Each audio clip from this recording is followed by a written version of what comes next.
All right. You got me? Sound good? I got you. All right. Well, listen, welcome everybody to the show, Spirits in the Material World.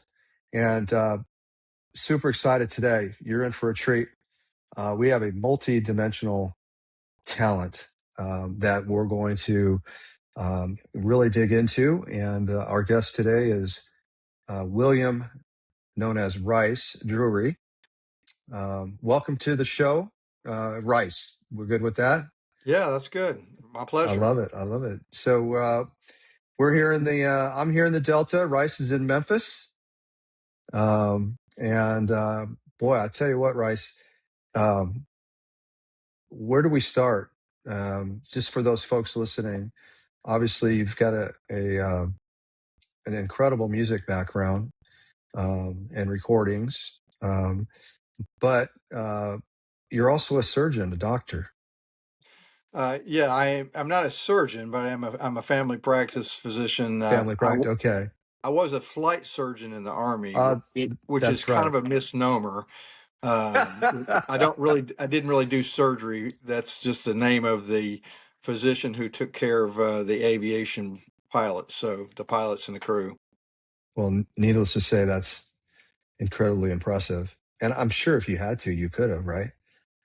Well, yeah, in a pinch. Yeah, if it needed it, Um, well, I would love to. I know based on your background and doing some research, you're from Memphis. That's correct. So that in itself is going to lend into some really interesting conversations and stories, I'm sure, about your musical influences, your style, if you will, and things like that. But real quickly, just for everybody, I would love to know, what was it like growing up? What was Little Rice like growing up in Memphis, and what were some of the things that perhaps shaped your influences and the things that you wanted to do when you grew up? Well, I had three older sisters and one younger sister, and I was really the only boy in the house, so that was part of my shaping. Um, Musically, it was the first influences were really off the radio. Back in Yeah, those days, even AM radio played a very eclectic mix of music. From bluesy to Motown to Beatles to everything in between, Led Zeppelin, and this was all on AM radio until they kind of parted ways, and then the heavier music went to FM. um, but so I grew up with a lot of that. My parents, neither one musicians, but both lovers of music, and they would spend Sam and Dave and Otis Redding, um, Percy Faith, Elvis Presley, Frank Sinatra. Really a pretty good mix of things. And then my sisters really brought along the newer wave music at the time, which was the Beatles and Motown and those types of things. So I kind of got exposed to all that early on. was this what sort of time frame are we talking about We're right now? talking grade I think I school, know. yeah, um, mid 60s, and up to the late 60s, early 70s, was that kind of influence. Um, Wow. then I So you saw. started. Go ahead. Oh, I was just going to say. So you were really starting to listen and sort of see that transition, which I guess really was rock and roll started coming about. Pretty much, I came along just after the big Elvis craze. Okay. Although he was still making movies at the time. And so my first glimpse of Elvis was really through the movies, and Isn't that something? all Yeah. the songs in the movies. And then I was still a little bit young, even though the Beatles were very active. I was young to really appreciate the Beatles until they were pretty much breaking up. Abbey Road was my first foray into the Beatles, and then of course I backtracked from there to get all their beginnings and etc. But So those were early heavy influences for sure. Wow. What so you mentioned Abbey Road. So the Beatles really were like, I don't know, I'm trying to reflect here a little bit. 65 to 69 was really the core. Is that about Yeah, right? I guess about 1970 is when they pretty much disbanded, if you will. Yeah. 69 or 70, I'm not sure. I think their last studio album probably came out in 69, but Wow. Okay. So what was your favorite? Did you have a favorite yet back then? favorite Beatle or favorite song? Well, favorite, I was thinking favorite artist because boy, just back then, you had the Stones and then you started having, I mean, you did, you mentioned Led Zeppelin. Right. It just seemed Yeah, like there and was they a, kind there of was they a kind pretty of strong, came along when I in my high school years. yeah. Um, Beatles were certainly the heaviest influence for me. The the songs kind of fit me a little bit better, and I kind of learned playing the songs of the Beatles. Kind of one way I learned how to play guitar, and then I even did a research paper on the Beatles and their Oh, wow. influence in the development of the culture, because they were such a cultural phenomenon, as Elvis was, but he was a little bit before my time, so I wasn't as hip to him as I was the Beatles at the time. So Right. That's interesting. I was just thinking, I think about 2 or 3 weeks ago, um, I just watched Paul's new movie. It's like almost like a biography, but it was post Beatles. It was, basically Paul right, and Wings. Have Wings. you seen Yeah, that by I chance? have not seen it yet. It's on my to-do list. Yeah, I think you'd enjoy that. I think you'd I'm enjoy sure it. I It was would. really, for me, it was very interesting. Um, If you do and much reading, there's a book that was put out by Jeff Emmerich, who was the one of the main engineers at Abbey Road Studio. This is several years ago, probably 15 years ago, and it's called Here, There, and Everywhere. And it's basically the engineer's perspective of the Beatles coming in to record. oh, wow. That really opened my eyes to just how influential Paul was in the recording processes, and he probably had the most musical ability of the four. Wow. That's very interesting. I don't know if it was from what I just saw or if I was reading something because I do like to read about that stuff. But they talked about how the engineers would always want to go home at 5 or 6 o'clock, so they started spiking their tea. I didn't see that so part. so they would stay up later till like 11.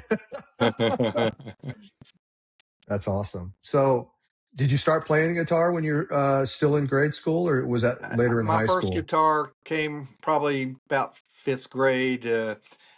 Oh, wow. My first two songs were taught by a neighborhood friend, a lady named Jamie Blackwell, and Uh-huh.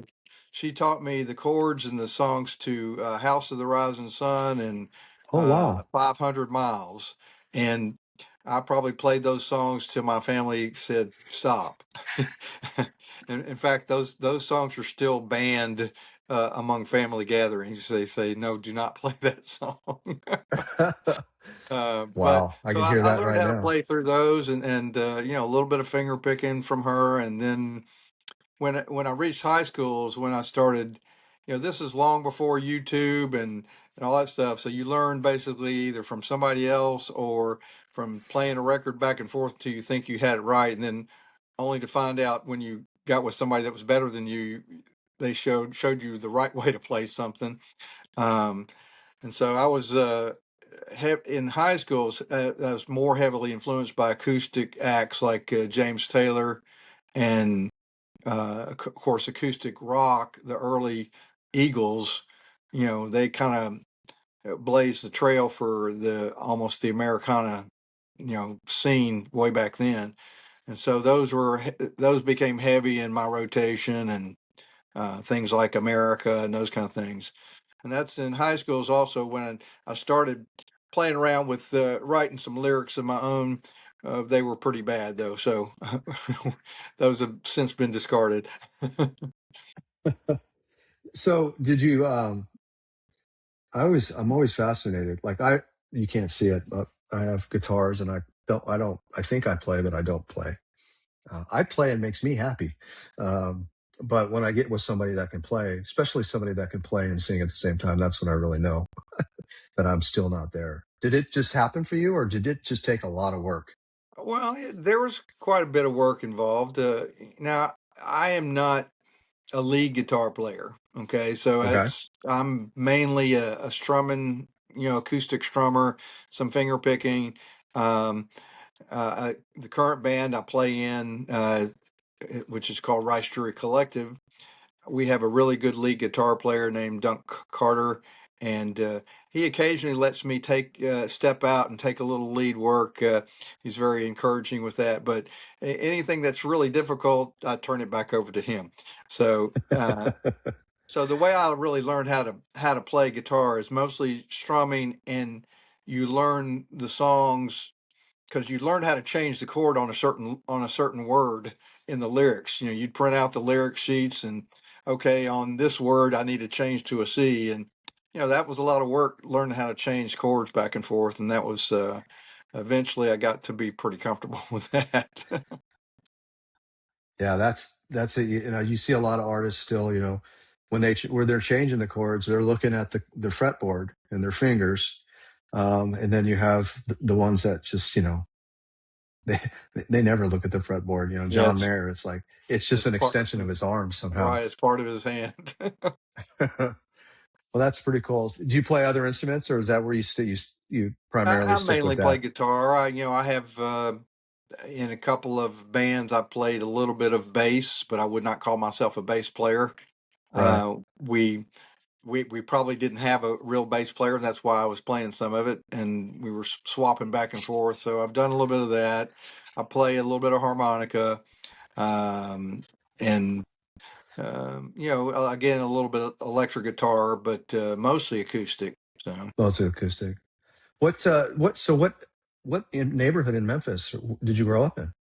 I grew up in Whitehaven. Okay. My early years were in a place called Prospect Park, which is off of I-55 and Norris Road, and it's a little kind of it's not a gated community by any means. It was just a little independent subdivision, and that's where my neighbor Jamie taught me to play.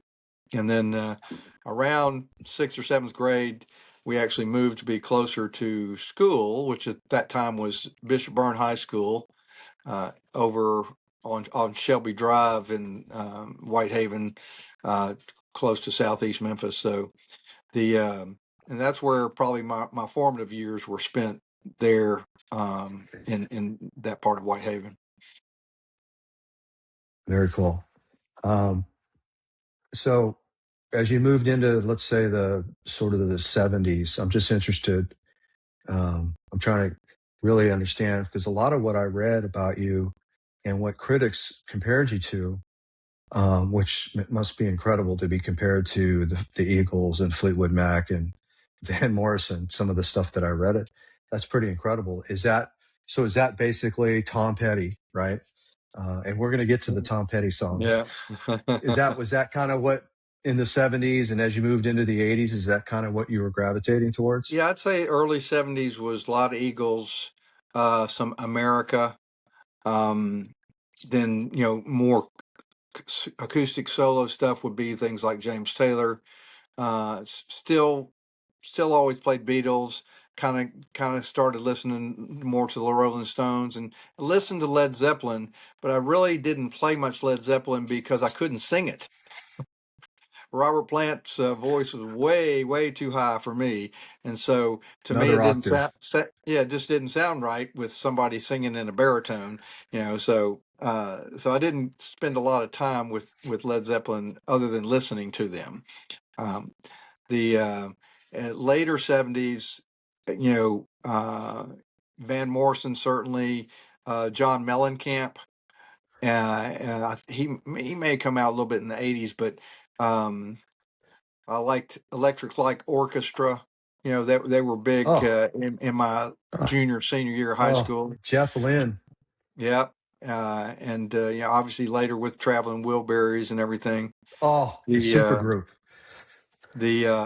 My first exposure to Tom Petty was, I think, in 1978. That I believe that's when Damn the Torpedoes came out, and so I was a fan immediately, and have been one ever since from him. So Wow. Yeah, I'm a huge fan as well. We have a lot of that in common. Um, he's got a great movie too, by the way. I think it's probably 7 or 8 years now that came out. I don't know if you've seen that one either. I You might did want to a put that while one on your back. list. I Oh, may need to okay. go back and look at it again. So Did you by chance? It's probably been 2 or 3 weeks now. My wife and I went to the Orpheum and we saw Robert Plant. Were you there by chance? I did not make that. We were actually You didn't playing make that that? night. Oh, okay. He did a fantastic job, I heard it and was a great show. oh, it was so good. Um, and what's amazing is his voice still. Somehow he's held it together. Yeah, Because that's I what know I've they had a heard. good time back in the day. So it's Yeah. he reminds me a lot of I was never a big Rush fan, but I certainly appreciated Rush, and I did go to a Rush concert when Geddy Lee was probably already 70 years old, and you could not tell it from his vocal. He hit every note, and I definitely had a whole new appreciation for them after seeing them live. So Right. Yeah. He sounded great. He looked great. Sounded great. His new band that he's going around the country with. Um, it just sounded really, really good.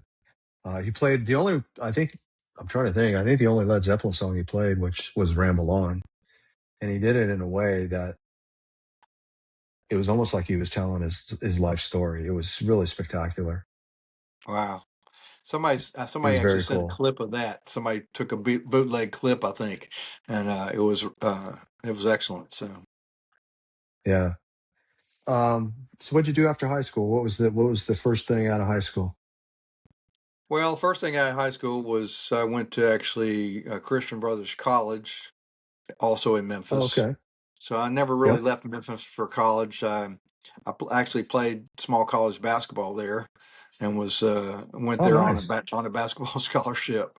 So so most of my music playing in college was just kind of campfire singing, and um, never never played any bands. In fact, my first band wasn't until well after college. So Interesting. So it really wasn't something. It was fun, but oh, it's not fun. something And you I were like, definitely all had a right, this passion is what I'm for gonna. it. And I did. I was, secretly writing some songs and that kind of thing, but really not sharing them because I don't think they were good enough at the time. Um, and then, then I got after college, I matriculated into medical school, also in Memphis, and went to Oh, UT downtown. The I was not obviously in medical school. You don't have quite as much free time, so I was not doing any songwriting during medical school. But I was still playing, and I was, in fact, the very first band I ever played in was my last year of medical school when things had kind of simmered down a little bit. Most people already kind of knew where they were going, and after graduation. And so for the last 6 months, I played with a couple of guys in medical school, and we and actually I had two brothers-in-law at the time that were musicians, and so they played, and we played frat parties and that kind of thing for about 6 months until I had to leave uh, for the army. So oh, okay. So, I mean, here we are chatting, and we've already covered the fact that um, you started playing guitar at 5. You got a scholarship to go to college, and then in basketball, and then oh, by the way, let's just go to medical school. So you're already making me feel like I really haven't accomplished much in my life. you know, You're just uh, good at I, everything. I'll tell you a funny story. During the summers of college, one at least one summer, you know. sometimes you just get tired of going to school and you go, what else can I do and that kind of thing. Well, my father at the time worked at Browning Ferris Industries. I don't know if you're familiar with them, but they were the old Dempster dumpster companies. So, the big trucks roll around that empty the cans and lift them overhead and dump them in the back. Well, he got the bright idea that I could work for him one summer, and my job was to ride around in the cab of the truck and get out and clean up the mess that the dumpster made when it missed the can. And our hours were like 4 a.m. to 10 p.m. No kidding. And I did that for about 2 weeks, and I go, okay, I'm staying in school. So I'm going to stay in school as long as I can. So that Nothing that like a was a little motivation, right? excellent motivation for an education. Oh, wow. Yeah, that'll do it. Um, what was med school like?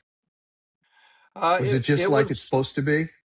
yeah, it was constantly learning, constantly, trying to, keep up with the program because they're throwing a lot of stuff at you the whole time. But we definitely, our class, which was the 1986 class, was um, really a lot of good friends came out of that class, including some uh, other medical students that were on the what they call the Health Services Professional Scholarship Program, and so that basically the Army paid for medical school, and therefore I turned about and served in the Army, and I had some good friends that also did the same thing with the Air Force or other Army guys. The but the other thing is we were very sports oriented as far as a class goes, and we played just about every sport in what they call the intramural at the school, and that was a great stress reliever. From studying, then you go play all these sports. So it was a lot of fun, even though it was hard work, and made a lot of lifelong friends there. Yeah, I bet. I wonder if they still do intramurals in college. I wonder if that's still a thing. Yeah, I don't That's even just know. that's interesting. I know, right? I would bet Very I would interesting. bet What the bigger universities have intramurals. something? I don't know if the medical school or the university centers still does it or not. Pandemic changed so much of the stuff that was going on. I don't have no idea. Yeah. And I this is because I got the bug probably 1980. But did the sort of the new wave alternative out of England? Did that hit you? Did you get the bug on that at all, or did you Because that came around in the stick with 80s, basically? right? Yeah, yeah, Yeah, because the 80s was almost a lost decade for me because I was medical school for 4 years and then I was in the Army for 5 years. And so I didn't have a lot of new music exposure during that time. right. It's really just kind of rehashing some of the other stuff. I would stay up with new Tom Petty songs, Mellencamp. Um, uh, Other than that, it's odds and ends like Stray Cats. I love the Stray Cats. Oh yeah, And then oh yeah. Brian Setzer. yeah, so those are all a lot of took a lot of time for me and that kind of thing. And even the Army though, I did keep playing. And in fact, we had our company headquarters. We actually formed a band and played for a year or so before people got deployed away. And again, we just kind of played for a company party and some picnics and that kind of thing. So it was kind of keep your finger in the pie and kind of be able to scratch that itch of music even while doing other things. So Did you go right out of college, right into the service? I did. I was Is that how it worked? Yeah, I think some people can defer and then go in later, but I ended up doing my internship at uh, Tripler Army Medical Center, which is in Hawaii, and so which is a nice place to be when you're not in the hospital. And so I was married then with to Teresa, and we actually our oldest child Lauren was about 6 months when we moved over there, and then we were there for a year, and then after that I was assigned to an aviation unit in Fort Ord, California, which is right outside of Monterey. It was called the 7th Yeah. Infantry Division Light, and it was about, like I said, I was part of the aviation brigade. And that was a little bit different from going from a hospital setting to a line unit. Okay, a line unit is, they're constantly getting ready to deploy, and that's so it's all about preparedness and training. And so we did a lot of in the field training, and I spent about 6 months down in Panama before the Noriega fiasco took place. Oh boy. And so I definitely saw some places that I wouldn't have seen without being in the Army. So, um, but I ended up getting out of there in 1991. And however, as a flight surgeon, you're not really boarded in anything. And so I ended up going to Jackson, Tennessee for a couple of years and finished a family medicine residency. And then we moved back to the Memphis area in 1993. So, 93. Okay. yeah. Um, when you think back about your time in the service, did it have an influence on some of your, or shaping some of the music that you end up writing? Oh, certainly. I would I've imagine, yeah. written songs about veterans. I've written songs for veterans. The the song that's probably been the most well received, that it was in that vein, was actually written much later, and it was written when I accompanied my father, who was a World War II veteran, back to Washington D.C. to the World War II memorial, and we went with a big group, Uh, and it was a very moving experience. And see all these veterans that basically changed the face of the world and kind of saved our way of life. And you really don't think about that until you actually go back and look and see what they accomplished. um, but it really hit home when we were out there at the memorial, and people from other countries would come up and they would be bawling. They would be crying wow. and thanking my father and thanking Yeah. the other World War II Yeah. veterans for saving their country. I mean, it was powerful. And so that was probably the most inspired song I've ever written. It's called When They Were Young. And it kind of became the anthem for the group called Forever Young Senior Veterans, which is just now kind of disbanded because unfortunately most of the World War II veterans have now passed, or very few left anyway. Oh, that's fascinating. Both my grandfathers were in that war, and the Korean War. One was in the Air Force, one was in the Army, and Wow. they never really talked much about it. Well, Um, they didn't. And that was one of the things that was different about this trip is Diane Height, who was the founder of this organization. She really helped these guys connect, and it was almost a healing process for them. These guys that hadn't talked about anything at all, and they go on this trip together with other veterans, and all of a sudden you hear all these stories coming out. Um, my dad was a tail gunner for B-24 Liberators that flew over Europe, and around the time of the Battle of the Bulge, but we had a couple of Army vets, including a gentleman I'll never forget. He's passed away now. His name is Vince Rowell, and he was a D-Day veteran that came in on the second wave at Omaha Beach, and just hearing his powerful, you know, rendition of what happened, it was just extremely moving, and um, so much so, and they're in some ways they were much more appreciated over there in the Normandy, Europe area, because there would be people, they would go to a grocery store and have a autograph session. And they were Wow. actually treated like rock stars over Yeah. there. And you had reenactors that would come around and get their autograph. And we had one reenactor came around for Vince and was looking for Vince specifically because he actually had a little monument named after him in a town. And that Wow. he didn't bother to tell anybody, and after that we kind of made a little trip to go see it. But um, it's just a lot of powerful memories, and that was a very emotional experience for me, and moving experience for I me can to imagine. get to accompany those guys back over there. That's it. I'm fortunate that my grandmother kept everything.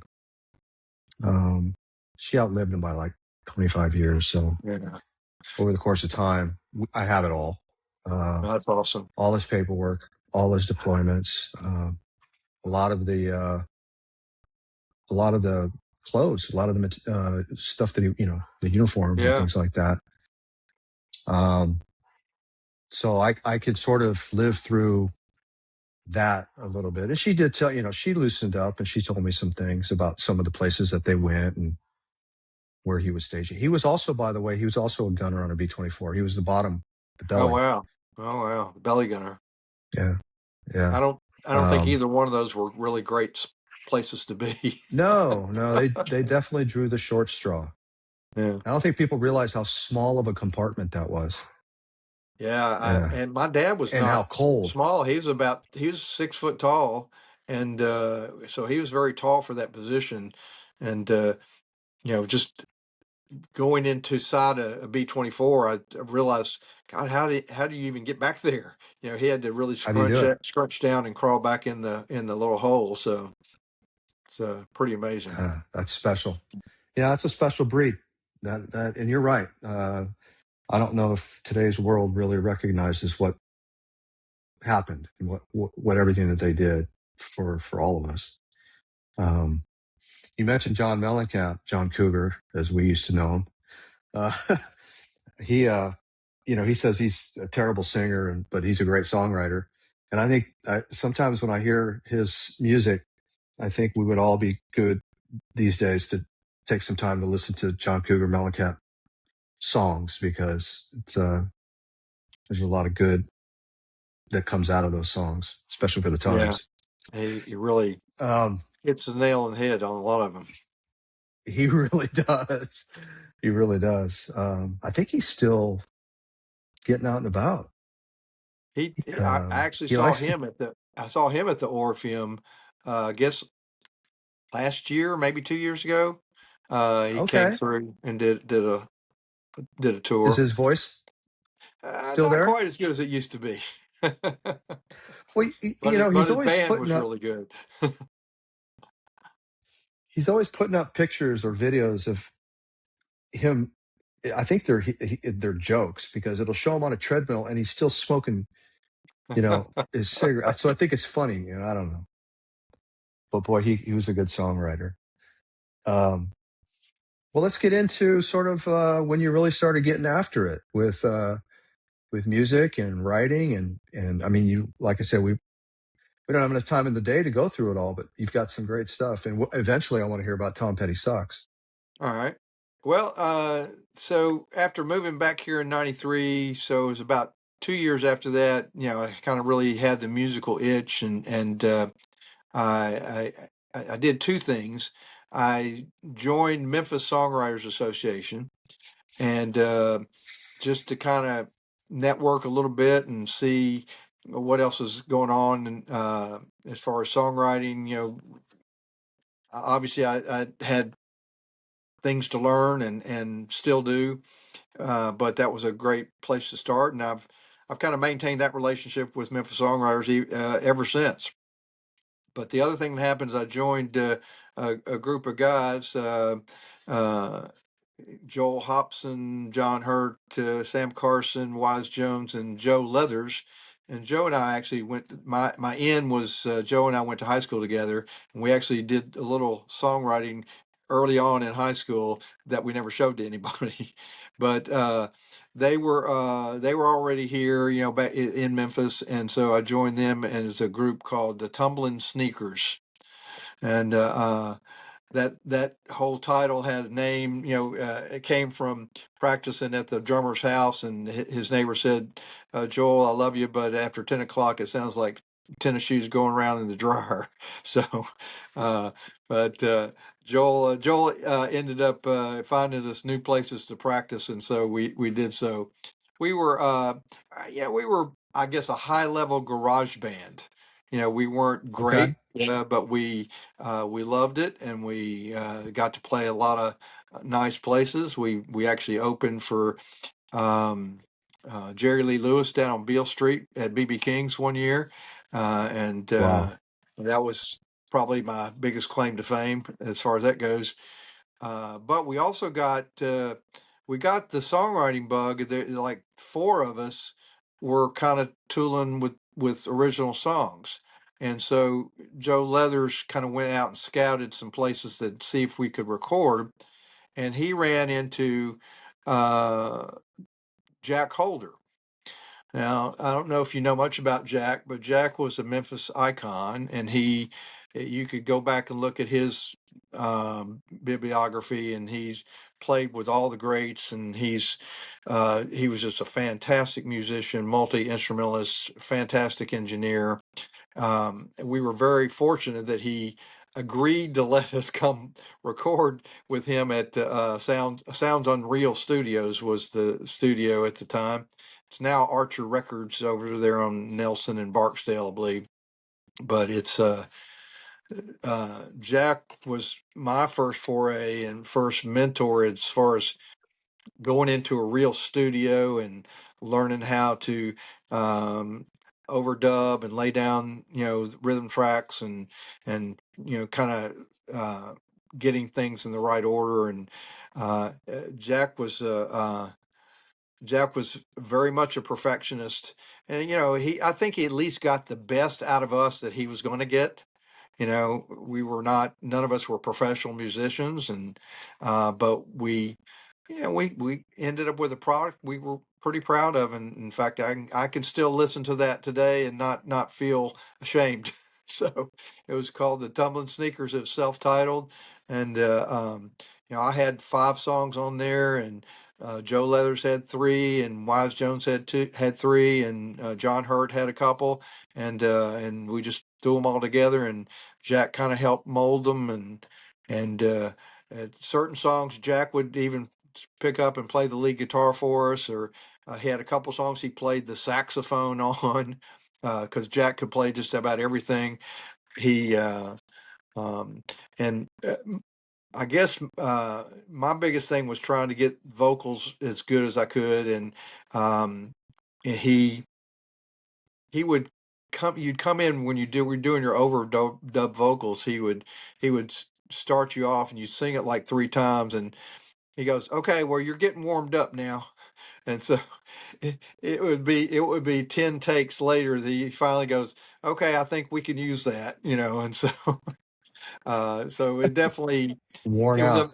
it was a humbling experience, but it was definitely a good experience to kind of see how things really worked on the amongst the music professionals. So Right. Did you take singing lessons or did you just figure it out? no, I just, you know, singing and playing myself. You know, I would tape myself at home and go back to listen and go, "That was terrible," and try it again. And so I just kind of taught myself for the most part. And you know, it is what it is. I'm probably more like Mellencamp in that I'm not a great singer, but I'm hoping I can develop into some good songwriting. It Uh, is. Right. you know, I can carry a tune as long as I stay in my lane. So. Oh, I hear you. I hear you. That's that's awesome.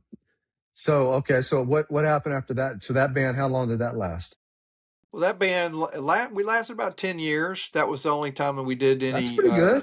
original recording. Yeah, I figure that's probably a good lifespan for a garage band, and we kind of towards the tail end of that, I had really caught the songwriting bug, and my friend Joe had caught the songwriting bug, and he started going back and forth to Nashville, and that's, you might want to talk to him sometime, but he's now moved up to Nashville. He's a staff songwriter at Curb Publishing, so he really took it to a very high level.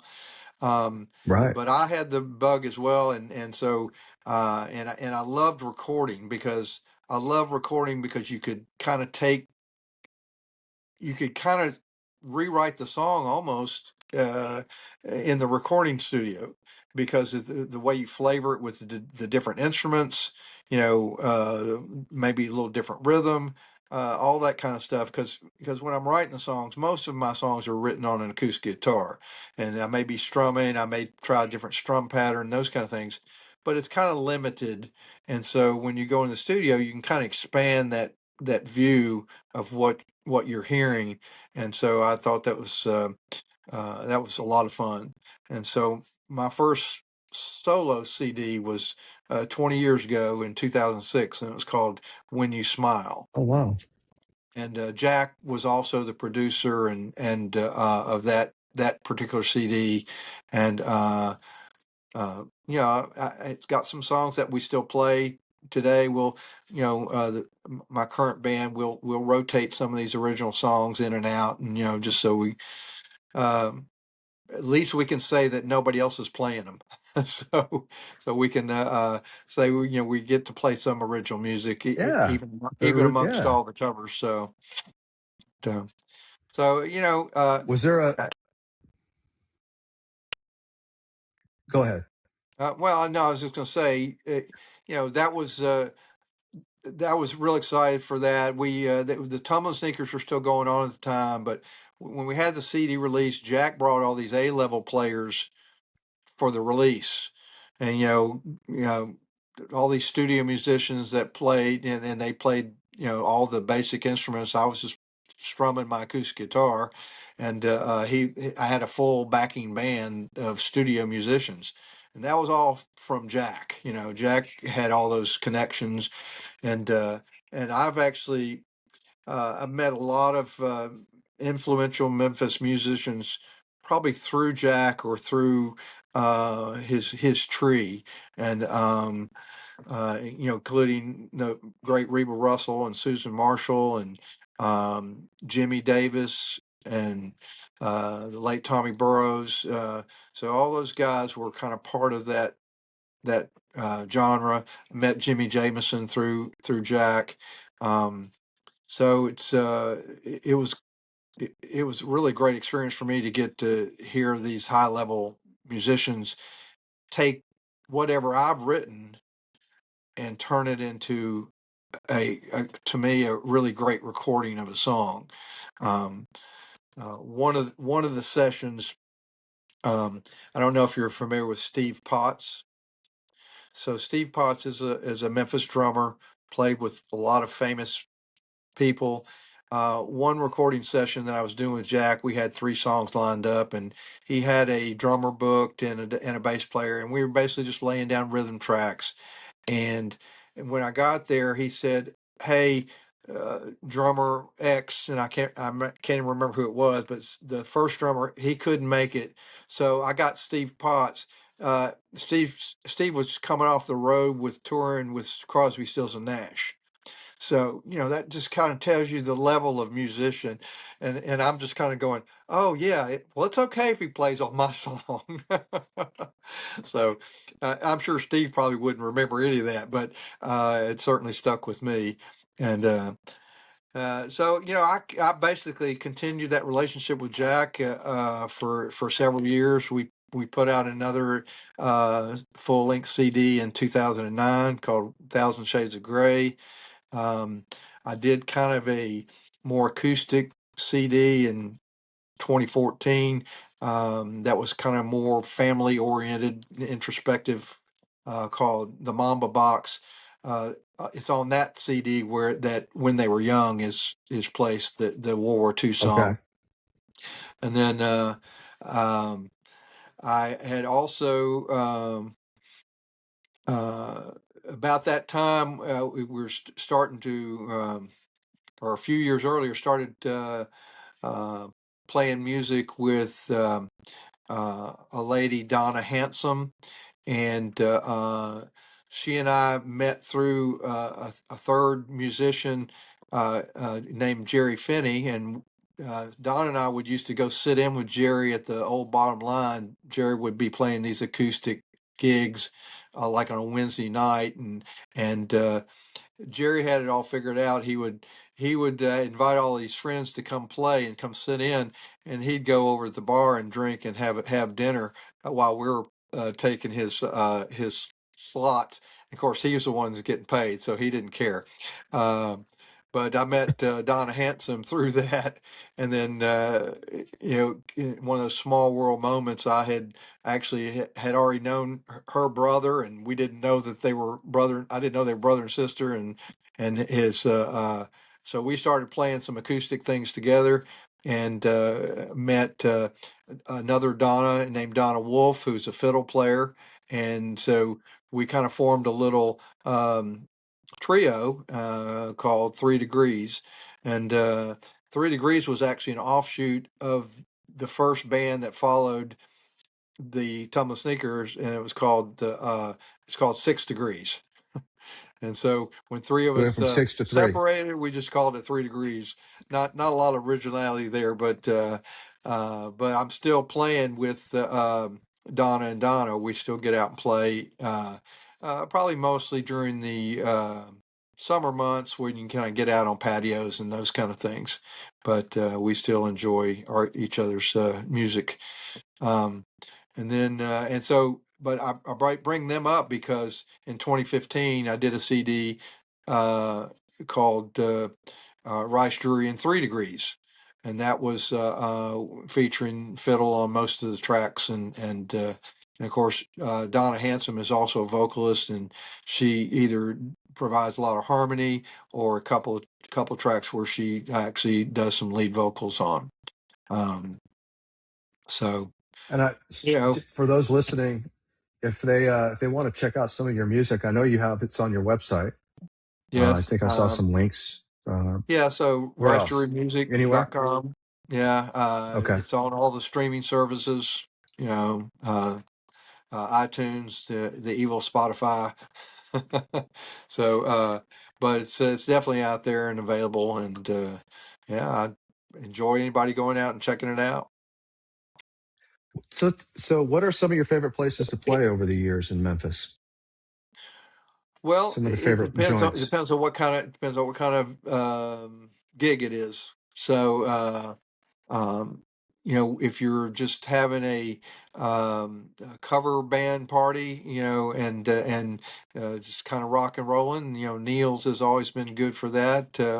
Yeah. Over on Quince, um, we haven't gotten to play there a whole lot, but we do have a gig coming up there in June, and then Okay. um, our favorite place as a band has been Lafayette's Music Room, and Yeah. it took me a long time to get our foot in the door there, but once we've gotten in, we've kind of stayed in pretty steady rotation there. We play, once every 4 to 6 weeks or so, and that's perfect for us, and because we can kind of play the dinner time show, and as an older musician, it's good because most of the people that support us are older as well. So they don't want to stay out late anyway. So it's good it's a kind of a perfect spot for us.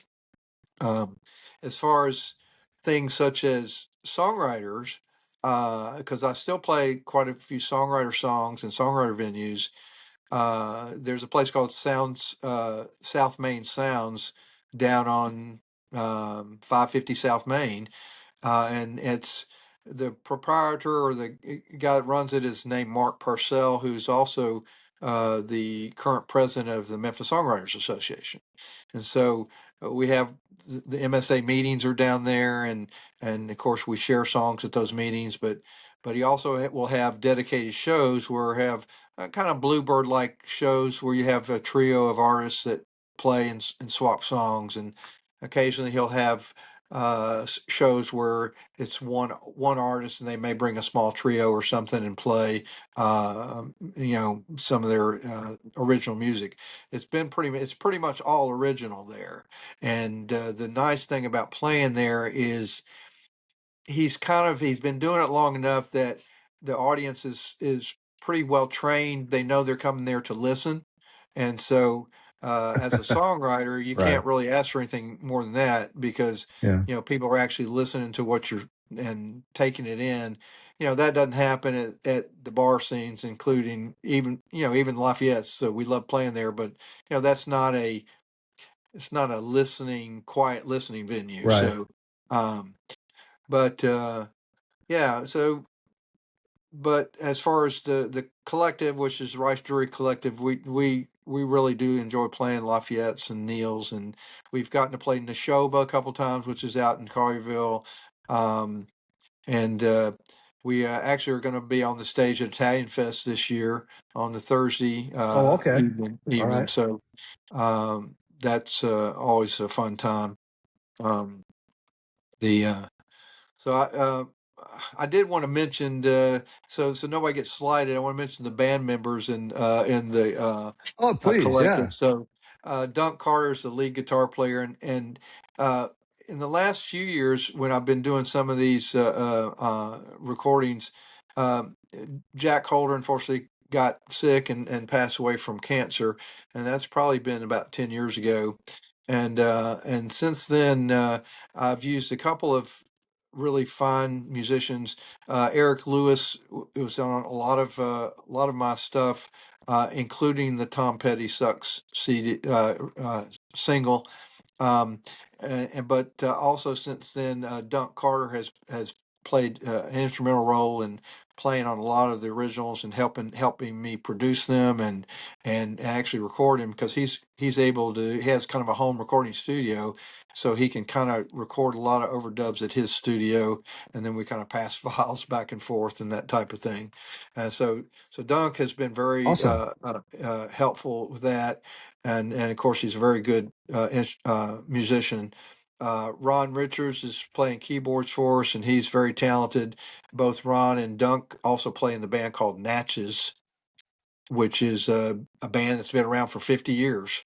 And they were Dunk was actually one of the founding members of that band. My bass player's name is David Botkin, and he and I go back to 6 Degrees, and we've been playing together for quite a while now. And That's great.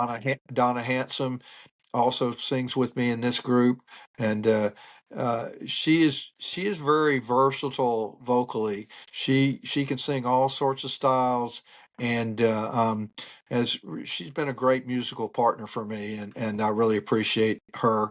Um, our drummer is Tony Rapp, which I always think is a great name for a drummer, and he's very talented as well, and um, I'm appreciative that they actually enjoy recording some original music and let me kind of sliding it in there when we can. And so that helps keep the fires going. Absolutely. I was going to ask you about some studios that you've been in Memphis. Well, the Um, main I studio I was in was Sounds and Real, and then I did do something briefly at Young Avenue Sound. That was also with Jack Calder. And then actually, after Jack had passed, I actually wrote a song about Jack called Playing with the Angels. And awesome. I went with a bunch of guys that Jack was good friends with and had played musically with. Um, Greg Redding on keyboard, Robert Hall on drums, Terry Bailey would play the bass, and then myself on acoustic, and and Buddy Church. Can't forget Buddy. Buddy was a great guitar player. And so we all went to Royal Studio, where Boo Mitchell engineered us playing a couple of songs, including that song playing with the Angels, and so that was a great experience for me. Boo is great. Obviously, he's won Grammys, and I'm sure he's got more to come. Um, the so those are the main large studios I've recorded at. But I've also done a lot of recording at Farmhouse Studios, which is out in Moscow, Tennessee, and that's run by a good friend of Oh, mine, Brian Hayes.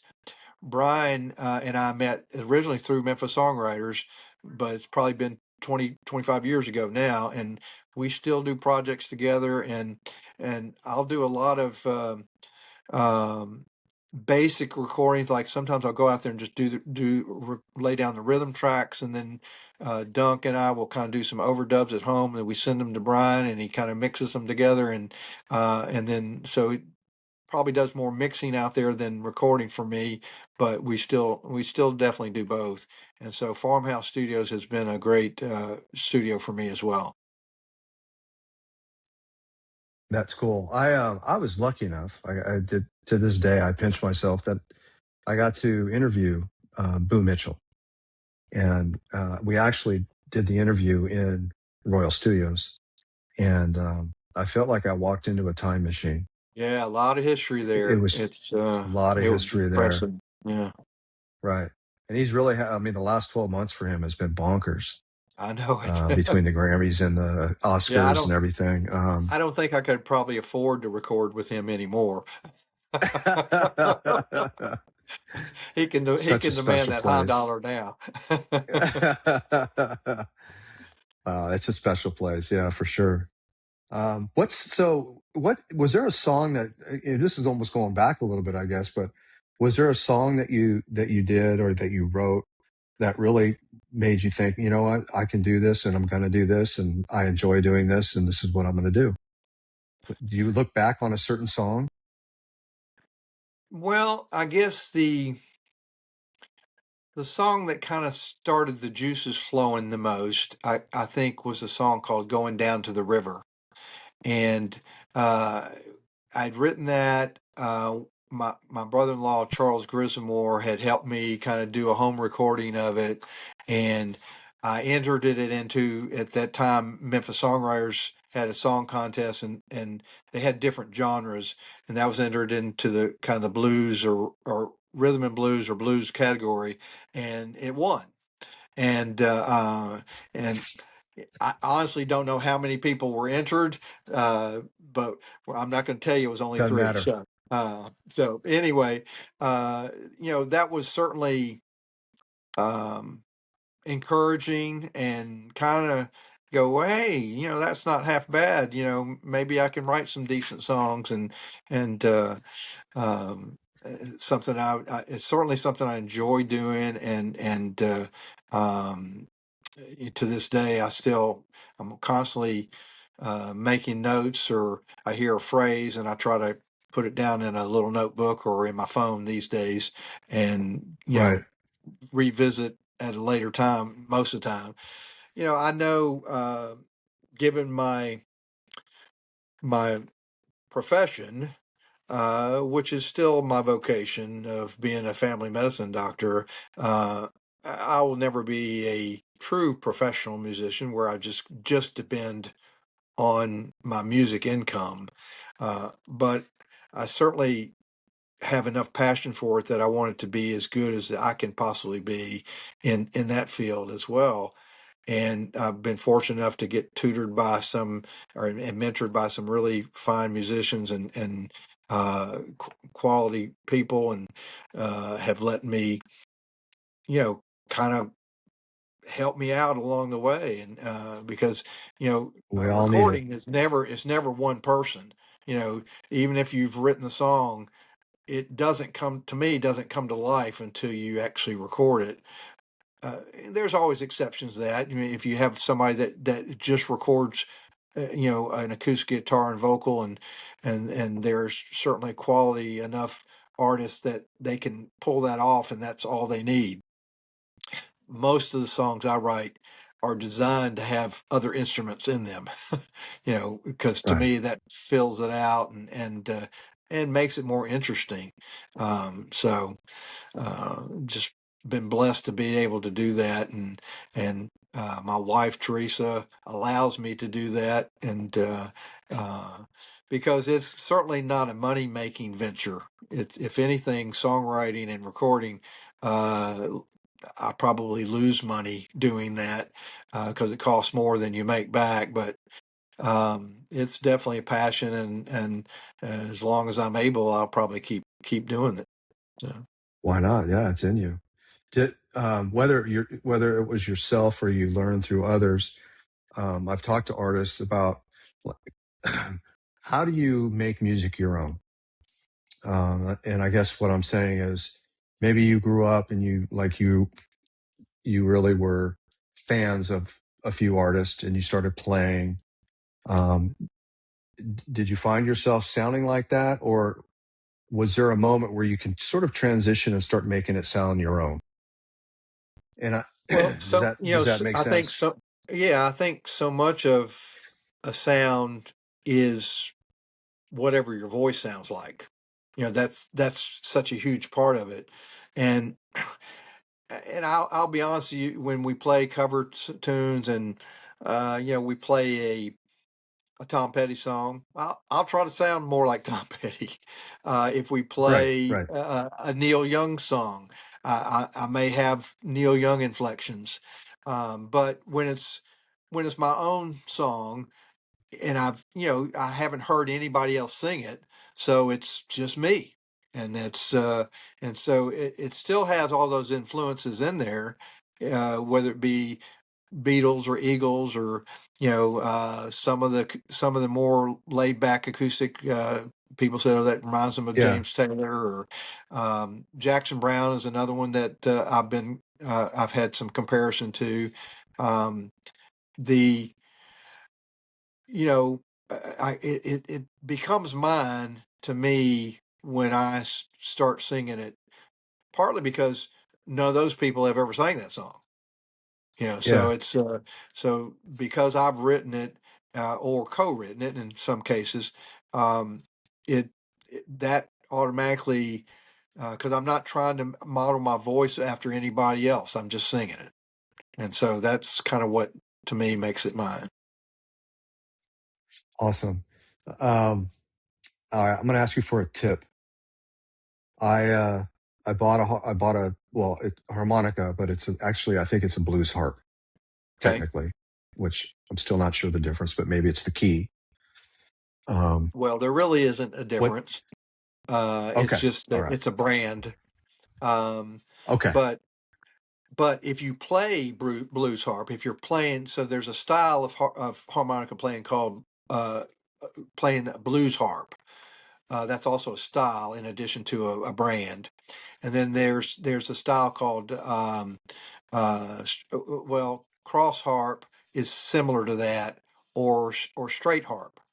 And so the difference is, if you're playing a song, let's say you're playing a song in the key of G, well, then if you're going to play a straight harp, you're going to play a G key harmonica.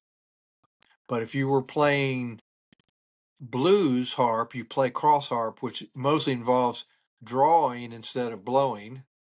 There's a lot of drawing notes, and that's a cross harp. And so you're gonna play in the fourth position. So if the key is A, then you're gonna play a D harp. If the key is G, you're gonna play a C harp. So that's probably my best explanation. The difference between playing with bluesy be, style. And so I but think I most got it of because go ahead. I was just going to say I got it because I mean I love listening to the blues, and I'm sure that in a couple of weeks I'll be just like John Mayall or Peter Green or somebody like that, which is not Yeah, just like obviously not that. the case. Uh, just I mean just like that. Um, but so I just got it, and I want to start. And I can watch the YouTube videos and things like that. But um, am I singing into the harp, or am No, I trying to? I'm not singing into the harp. no. Okay. That was the one thing I wondered is Mick Jagger, who, by the way, is a fantastic harmonica player. People don't know that. I always wondered, is he just singing his song and it's somehow it's blowing into the harp or into the harmonica? And you're saying no, you're not singing into it. No, it's Okay. got, all the holes correspond to different notes, and you're moving up and down the harmonica, and um, the I would not call myself a great harmonica player. I can play simple things like um, the harmonica part for Heart of Gold, the Neil Young song. Neil I can Young. Yeah. play. Um, uh, Gosh, that's the one that just comes to mind right off the top of my head. But there's some other things that are that in that vein that are fairly easy to play. Um, the a really good blues harp player, that's not easy, to Yeah. do what they're doing. Um, and I've looked into some of that stuff too, and tried to learn some of it, but it takes a lot of time. You got to really spend a lot of time with that. What key is your harmonica? Do you know? Couldn't tell you off the top of my head. It's in my truck right now. I'd show it to you, but I don't remember off the top. Well, if it's an A, then you're probably going to look for songs in the key of E. So, because that would be a cross harp for the blues, and that's because most of the blues you hear them bending notes, and most of the note Oh, bending comes from the drawing as opposed to blowing. So got it. All right. Well, I'm going to put Muddy Waters on, and I'm sure I'll figure it out. you'll be channeling before you know it. So in the next couple of months, you've already mentioned, I think you said Lafayette's in June, but maybe I got that wrong. Yeah. Where can So we come see you? We're actually going to play Neil's in June. Neil's in June. June. That's right. Yeah, and it actually will be a rare kind of Sunday, late afternoon, evening show. I believe it's the 24th, but I'd have to double check that. But Okay. it's whatever that Sunday is around that time. We do have another Lafayette show Saturday, May 16th, and then we play Italian Fest Thursday, May 28th, I believe. So those are Okay. all So there's all three band shows opportunities right coming up. there. Yeah, Oh, well, I'll talk to my wife. I would love to come to one of them, and yeah, I'd love to meet you in person yeah, it'd be great. and listen to you. That'd be great. Yeah. And I think we got connected through my daughter-in-law who works with your wife. Is that correct? That's my understanding. Over at Le Yeah, Bonheur. over She's at my, Le I know my Bonheur daughter. That's, in the yeah. emergency room. Yeah. Yeah. Wow. So wonderful what they do as well. So, and once again, what's your website? RiceDrewryMusic.com. Okay. And then you could also RiceDrewryMusic.com. find, you can find snippets on just Facebook, Rice Drewry Music on Facebook. But it's on all the streaming services. It's on YouTube. So you should be able to, find something in those areas. In those. Now, if you're And trying to do you look have, are up, you right? I was gonna say if you're gonna try to look up Tom Petty sucks, you won't find it under Tom Petty sucks because uh, they would not let me list it that way. I guess it was a I had imagined. real affront to Tom Petty. So it's listed under TP sucks. But Oh, we that's a had good tip. Okay. yeah, so we had a lot of fun actually recording that. That one was recorded at Farmhouse Studios, and had um, a guy named David Umstead Jr., who's a big Tom Petty fan and guitar player. He came in and kind of played the little licks that really make it so. And old friend of mine named Parker Card laid down that organ. We basically tried to make it sound as much like a Tom Petty song as possible, including how he has all the background vocals um, and even how many of his songs do in the middle of the break does he holler hey? So we even Yeah. did that in this song just to kind of um, show that we were sounding like Tom Petty, and I did actually put it on the CD that came out on, which is oh gosh. I'm blanking on the name of the CD, but it's Way Out Here. Way Out Here is the name of the Okay. CD. But I do put a little 30-second or introduction explaining myself on the Tom Petty sucks, because I said, hey, I'm really a Tom Petty fan. So, because Yeah. unfortunately, I wrote that song before he actually passed away, and then I couldn't put it out because he just passed away. And I go, I can't do this right now. I had, No. so I waited about 2 years before I put it out, because I didn't want anybody coming back at me. So, but, uh, but I did have the little explanation saying, I really love Tom Petty, but this song was actually based on a true story, about a friend of mine who had a bad experience, not with Tom Petty himself, but with a Tom Petty-ish event, y'all say.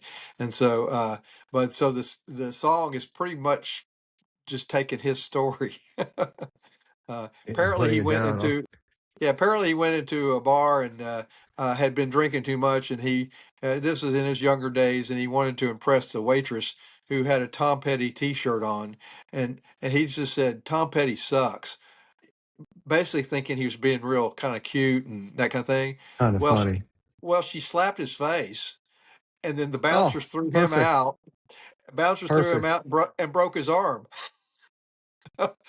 So, he definitely hates Tom Petty now. He does not like Tom Petty. Wow. Wow. That's so yeah, I could see without context, just the name of the song, Yeah. which is probably how, but it's more like there's with the context, it makes all the sense in the world. That's fantastic. Yeah, that was a bad year. In the way we lost him, like Prince, the same way. It's just a bad Yeah. year. That was 2016, if I remember, or 15. Yeah. It was Um, right around 10 years miss him a ago. I lot. know that. Yeah. Yeah. Yeah. I have a lot of his music, a lot of his vinyl. So, well, listen, this has been great. I really appreciate you taking the time. And, Sure.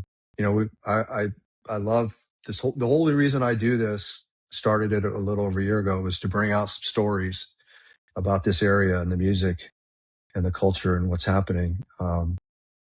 And it's just fascinating. And I just love meeting people and talking about it. I love music in general. So thank you very much, Rice. Hopefully, let's see. I got the next 2 months. I got 3 opportunities to come meet you in person. That'd be great. Well, it'd be great to see you live. Absolutely. Live. Yeah, absolutely. All Well, thank you again. And we'll talk. I mean, we're going to talk soon. I'm not going right. anywhere. All right. Sounds good. Take care of yourself. All right. All right. Bye now. Bye now.